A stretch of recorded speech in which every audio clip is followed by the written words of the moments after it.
الجزائر عطات تنبيه للماريكان وقالت لها باللي ما نلعبوش في الشأن الداخلي وما نقبلوش واحد يفرض علينا واش نديرو ولا معاه من نتعاملو.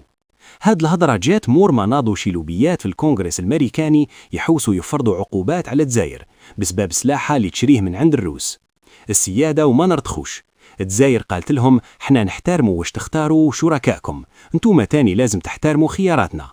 الجزائر ماشي محمية كيما جيراننا ولا كيما المروك ولا الإمارات، حنا دولة سيدة وقرارنا في يدنا وما نمشوش بالابتزاز والضغط. قضية السلاح والروس، الجزائر أكدت باللي صفقات السلاح وخاصة مع روسيا حاجة تخصها وحدها وما تسمح لحتى واحد يتدخل في علاقاتها الخارجية.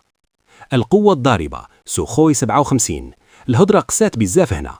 الجزائر ولات أول دولة في العرب وفي إفريقيا اللي عندها طائرات الشبح سوخوي 57.